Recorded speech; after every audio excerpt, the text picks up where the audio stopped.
Yo, halo semuanya, gue Dion. Selamat datang di channel gue, channel yang membahas tentang hal-hal unik dan menarik yang terjadi di Indonesia. Karena Indonesia punya banyak cerita aneh dan unik. Yuk, kita mulai ke bahasan pertama. Ya, video ini dimulai dengan seorang ibu-ibu lah ya, yang dengan santai setelah diterkam menjadi seorang koruptor, dia menunjukkan pose dua jari peace seperti ini. Dengan muka tidak bersalah, dengan tenang, dengan ekspresi yang cukup senang ya. Tuh.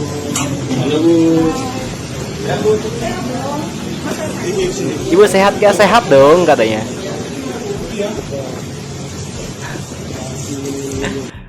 Ibu-ibu ini berinisial ANL. Dia adalah tersangka kasus korupsi senilai 444 juta. Jadi didampingi dengan dua tersangka lainnya, yaitu mantan Sekda NU dan NU berinisial NU dan ASN MU.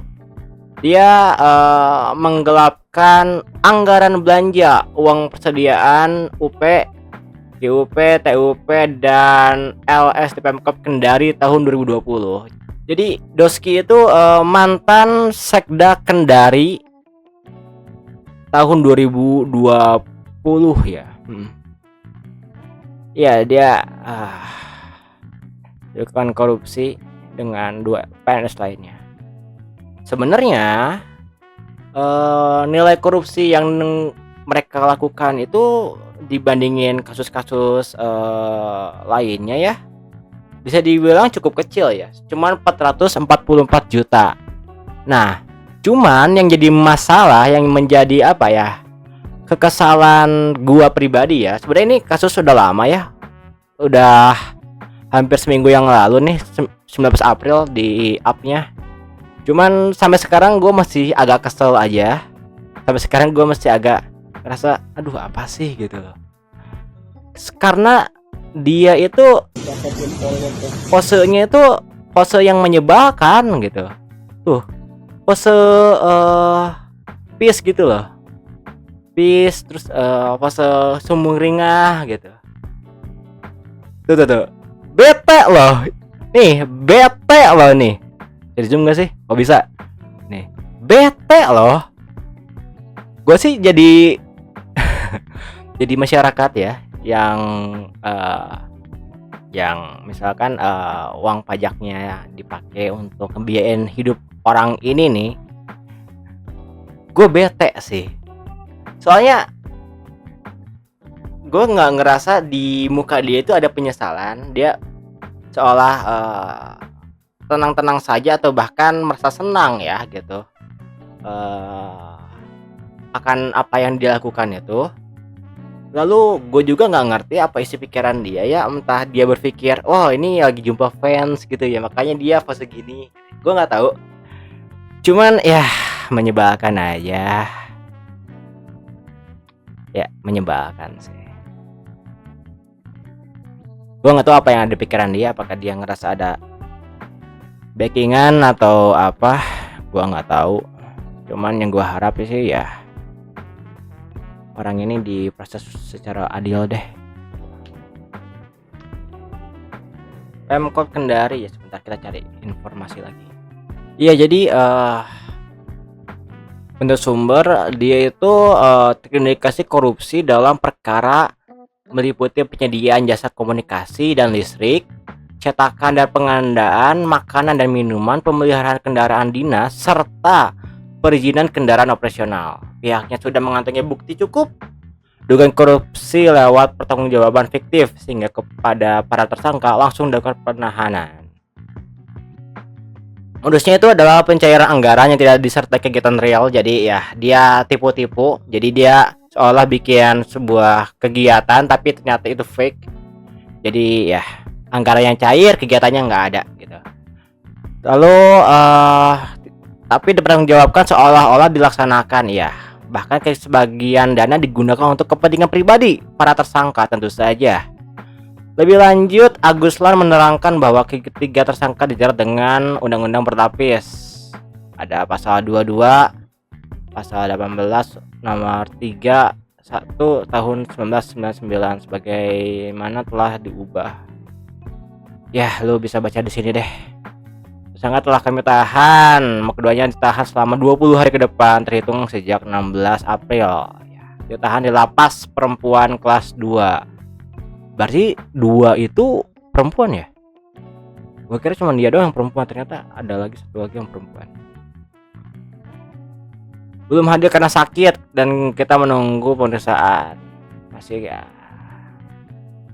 ya. Semoga deh orang ini terutama, aduh gua kesel ngeliat mukanya, kenapa ya? Tengil gitu loh, kayak tengil gitu. Dibandingin kasus-kasus yang sebelumnya ya. Kasus-kasus kayak Timah yang 300 triliun, walaupun itu bumi langit ya dibandingin yang 444 juta ini. Cuman ya ini tengil, jadi kayak lebih kesel aja gitu pembawaannya. Ya semoga lah. Lalu kita next deh ke pembahasan selanjutnya. Ini nih, rumah seorang anggota DPRD Asahan diduga jadi lokasi sabung ayam. Rumah anggota seorang DPRD Asahan diduga jadi lokasi sabung ayam. Jadi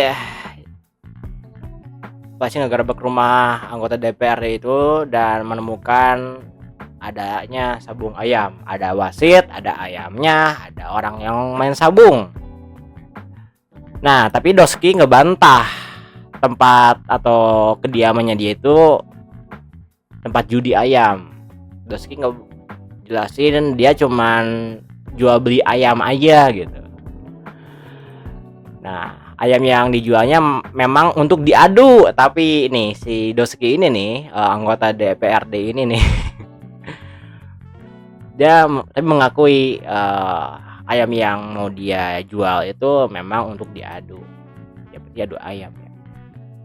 Nah, dia ngotot nggak mau ngaku dia tuh ngelanggar hukum gitu. Saya penangkaran ayam dan ini usaha bagi saya. Dia bilang ya itu cuma usahanya dia aja gitu. Dia penangkaran ayam untuk adu gitu. Tapi dia nggak judi gitu, katanya. Cuman ya tetap polisi ngegerebek dan temukan ada 2 penjudi dan seorang wasit sabung ayam. Lalu dia ditetapkan sebagai tersangka ya karena dia nyediain tempat judi. Karena ya cukup menyebalkan juga ya, anggota dewan kita ternyata buka tempat penjudian ayam, agak annoying juga ya. Gue bingung gitu loh, maksud gue tuh lu teh udah dipercaya sama masyarakat kita nih jadi anggota dewan, ya udah kerja aja gitu, ngapain lu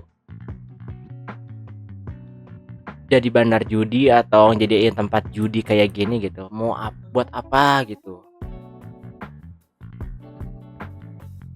Gue nggak habis pikir kadang ya. Nah kadang gue juga berpikir ya ini untuk kita ini menjadi seorang pemangku kekuasaan ya, sebagai orang pemerintahan, apakah emang nggak diperlukan yang namanya SKCK gitu ya? Kayak dulu nih zaman gua abis fresh graduate nih, gue mau cari kerja, gue harus ngurus SKCK gue dulu gitu untuk ngelamar ke sebuah perusahaan gitu. Itu tuh keluar duit loh, bikin SKCK itu keluar duit, dan itu tuh ada masa waktunya. Kalau nggak salah beberapa tahun atau beberapa bulan gitu, gue lupa. Bentar coba ya gue cari tahu. Masa berlaku SKCK ya cuma 6 bulan gitu, 6 bulan sejak diterbitkan. Nah nanti habis, kalau lu SKCK-nya ternyata udah habis, ya itu harus diperpanjang lagi, harus ke kantor polisi lagi, harus ke bagian pencetakan SKCK lagi, harus diperpanjang lagi, harus keluar duit lagi. Nah hanya berlaku 6 bulan sejak diterbitkan. SKCK itu. Ya.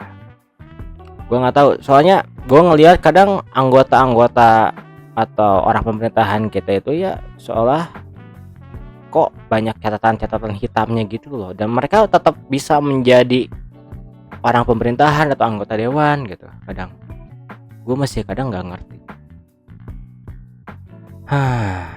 Aneh.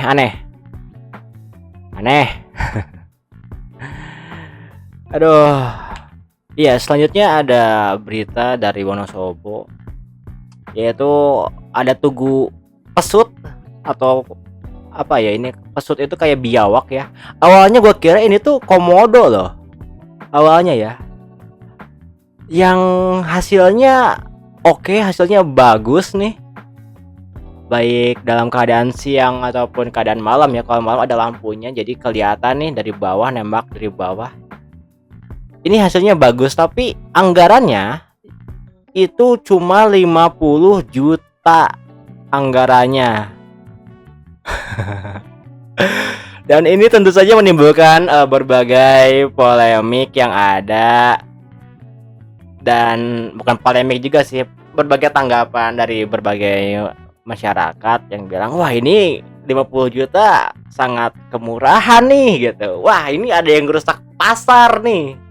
Karena sebelumnya yang beginian itu harusnya harganya miliaran. Patung biawak Wonosobo dana desa 50 juta. Ini dana desa loh, 50 juta. Ini ada gajah Gresik. Bisa di zoom guys ya. Aduh, pecah euy. Gajah Gresik ya. Ini 1 miliar. Tugu pesut nih. Cuman kayak apa ya, kayak pita 2 doang nih. Bentar, gua cari dulu. Tugu pesut ini tuh diduga anggarannya itu berapa ya tadi? 1,1 triliun. Nih, 1,1 triliun. Cuman beginian doang. Mana aja? Nih cuman beginian doang gitu. Lalu ada juga yang ini nih, penyu ya, you know lah, penyu Sukabumi 15 miliar, you know lah, masih dibahas. Tentu 50 juta hasilnya seperti ini ya luar biasa sih. Hasilnya bagus, terus ada siluetnya, dan harusnya sih ini bahan padat semua ya, nggak ada bahan nggak ada bahan kayak triplek-tripleknya atau kardus-kardusnya gitu. Ini keren sih. Ini dia ngerusak pasar loh kalau kayak gini. Hasilnya bagus, hasilnya ganteng, dan ya keren gitu. Memang seni itu tidak bisa dinilai dari rupiah. Bisa dinilai dari uang ya, memang. Tergantung kreativitasnya. Keren. Ya, oke, mungkin segitu dulu aja untuk video ini. Ini video perdana by the way di channel gua. Gue yakin banyak kesalahan, banyak kekurangan yang ada. Cuman gue harap ya kalian bisa support gua dengan cara like atau subscribe. Dan jika boleh dislike aja kalau kalian nggak suka. Kalian boleh kirimin komentar kalian di kolom komentar biar channel ini bisa berkembang lebih baik lagi. Gua Dion, pamit. Bye bye.